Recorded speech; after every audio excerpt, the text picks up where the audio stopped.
Hello dear viewers, আসসালামু আলাইকুম। সবাইকে কেমন আছেন আপনারা সবাই? আশা করি সবাই অনেক ভালো আছেন। ঘরে কিংবা বাহিরে, দেশে কিংবা বিদেশে, যেখান থেকে এই ভিডিওটি আপনারা দেখছেন, আমি নিশান নাহিদ শান্ত, সবুজ শিক্ষার পাঠশালা ষড়ঋতু হর্টিকালচার ইউটিউব চ্যানেলে সবাইকে জানাই শুভেচ্ছা ও স্বাগত। মানবিক দৃষ্টিভঙ্গির দায়িত্ববোধ থেকে একটি সবুজ পৃথিবী গড়ে তুলতে এবং এই ধাত্রীকে আরেকটু বেশি সবুজায়ন করতে সামাজিক আন্দোলন হিসেবে আমরা সকল প্রকার চারাগাছ রোপণ ও পরিচর্যা সম্পর্কে মানুষকে উদ্বুদ্ধ করি এবং প্রয়োজনীয় কৃষি শিক্ষা সহায়ক ভূমিকা পালন করি। আর সেই লক্ষ্যে ও উদ্দেশ্য বাস্তবায়নে পৃথিবীর সকল প্রকার গাছের চারা সম্পর্কে আমরা এই চ্যানেলে শিক্ষামূলক ডকুমেন্টারি তথ্য সরবরাহ করে থাকি। আমাদের স্লোগান হচ্ছে সবুজায়নী প্রাণ, চারাগাছ লাগান ও ধারিত্রীকে বাঁচান। নতুন নতুন গাছের চারা সম্পর্কে বিস্তারিত জানতে, সবুজ শিক্ষার আপডেট তথ্য পেতে পাশে থেকে বেল আইকনটি চেপে দিন। আমাদের চ্যানেলটি প্লিজ সাবস্ক্রাইব করে রাখুন, আমাদের পাশেই থাকুন। আসুন তাহলে আজকের চারাগাছটি নিয়ে বিস্তারিত জেনে নিই।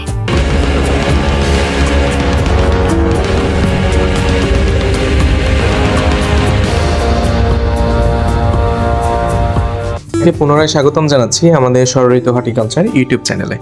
আমাদের আজকের প্রতিবেদনের বিষয় হলো একটি বিশেষ একটি গাছ। এই গাছটি আপনারা সবাই চিনেন, সবাই জানেন এবং আমাদের দিকে সচরাচর এই গাছটি কমই দেখা যায় বললেই চলে।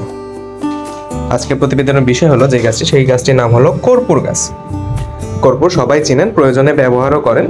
প্রাচীনকাল ও মধ্যযুগে ইউরোপের মিষ্টান্ন জাতীয় দ্রব্য, খাদ্য আদি তৈরি করতে এটি সুগন্ধি করতে কর্পূরের ব্যবহার করা হতো। কর্পূর গাছের কাঠ থেকে পাতন পদ্ধতিতে কর্পূর সংগ্রহ করা হয়। বর্তমানে তারপিন থেকে কৃত্রিমভাবে কর্পূর উৎপাদন করা হয়। কর্পূর চিরসবুজ মাঝারি উচ্চতার ছায়া বৃক্ষ। এর অনেক ব্যবহার রয়েছে। আমাদের বাংলাদেশে 2012 সালের বন্য প্রাণী সংরক্ষণ ও নিরাপত্তা আইন তফসিল 4 অনুযায়ী এই প্রজাতিটি সংরক্ষিত। কর্পূর গাছের 20 থেকে 30 মিটার পর্যন্ত লম্বা হয়। এটি ঔষধি গাছ হিসেবে ব্যবহার করা হয়। স্থান বিশেষে এটিকে কর্পূর, কপুর বিভিন্ন নামেই ডাকা হয়। আদি নিবাস এর চীন এবং তাইওয়ান, দক্ষিণ জাপান, কোরিয়া, ভিয়েতনাম এইগুলোতে। প্রায় 200 বছর আগে এটি ভারতীয় উপমহাদেশে এসেছে। কর্পূর গাছে আমাদের দিকে যেগুলো দেখা যায় এগুলো প্রায় বড় আকৃতির বৃক্ষ টাইপের হয়ে থাকে। এগুলো কমপক্ষে 50 বছর বয়স পর্যন্ত এরা টিকে থাকে।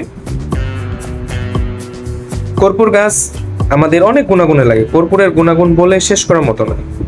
কর্পূর যেমন ত্বকের অ্যালার্জি সমস্যা দূর করে, জলে কর্পূরের তেল ফেনা স্নান করতে অ্যালার্জি কমায়, নখের যে ফাঙ্গাস সংক্রমণ হয় সেগুলো কমায়। এছাড়াও বিভিন্ন ধরনের আছে। কর্পূর শ্বাসনালীতে বা সর্দি কাশি নিরাময়েও কর্পূর ব্যবহার করা হয়। তো কর্পূর অনেক প্রয়োজনীয় একটি গাছ। এই গাছের বাণিজ্যিক সম্ভাবনা আছে, কারণ কর্পূর আমাদের দিকে খুব প্রচলিত একটি দ্রব্য। বিভিন্ন খাদ্য আদি তৈরিতে, সংরক্ষণে, এছাড়াও পোশাক আশাক তৈরি বা পোশাক আশাক যাতে দীর্ঘদিন ভালো থাকে সেই জন্য কর্পূর ব্যবহার করা হয়। কর্পূর সুগন্ধি হিসেবেও ব্যবহার করা হয়। তো কর্পূরের গুণাগুণ বলে শেষ করার মতো।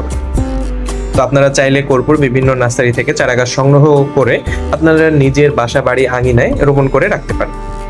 কর্পূরের চারাগাছের মূল্য 150, 200, 500 টাকা পর্যন্ত হইতে পারে। অবস্থান কাল ভেদে গাছের সাইজের উপর নির্ভর করে দামটি। তো আশা করবো আপনারা সবাই কর্পূর গাছ নিজের বাড়ির আঙিনায় রাখতে চেষ্টা করবেন। এতক্ষণ আমাদের সাথে থেকে ভিডিওটি দেখার জন্য সবাইকে জানাই অসংখ্য ধন্যবাদ। প্রিয় ভিউয়ার্স, এতক্ষণ আমাদের সাথে থেকে ভিডিওটি দেখার জন্য আপনাদের সবাইকে অসংখ্য ধন্যবাদ। আমাদেরকে এইভাবে সাপোর্ট করে যাবেন, আমাদের ভিডিওটি দেখবেন, আমাদের ভিডিওটি শেয়ার করবেন, কারণ আমাদের উদ্দেশ্য হলো পৃথিবীকে আরেকটু সবুজায়নে সাহায্য করা।